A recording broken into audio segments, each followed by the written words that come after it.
Diiganuu hallatee arraangayuuf qabsoo ganamaa hadaa habbuuqqatee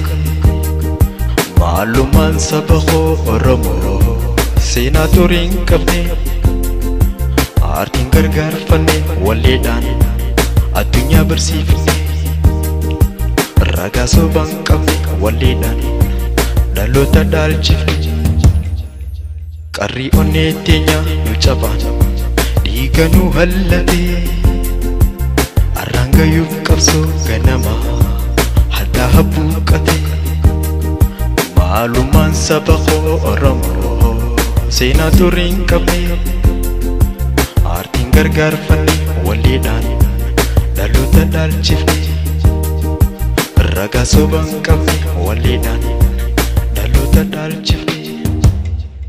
yaada dheedirra koo kaleessarra dabaree umrii ijoollumaatiin afaan qarreegee ulfaatullee jireenya na dirqisiise saba kiyyaaf jedheeti wareega baase ukkamamaan sammuu gowwaa lammiin tole falasaatiif anaa booyaa jiru qofle yaa haadha koo harmee garaa burree bata ulaagaan guuttannee gowwaa maaliif deetta qarrii onnee teenya nu cabaan diiganuu hallatee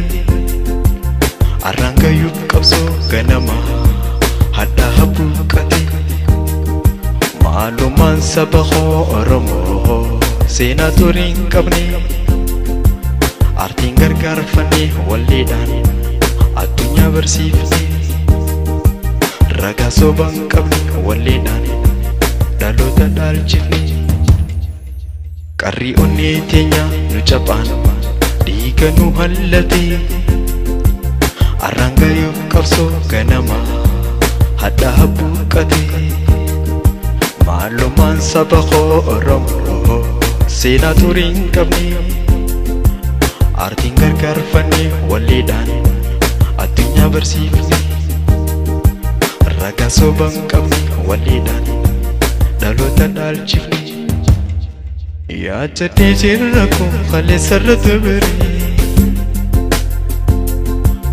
umrii ijoollumaatiin afaan qarreegee ulfaatullee jireenya na dirqisiise saba kiyyaaf jedheeti wareega baase ukkamamaan sammuu gowwaa lammiin tole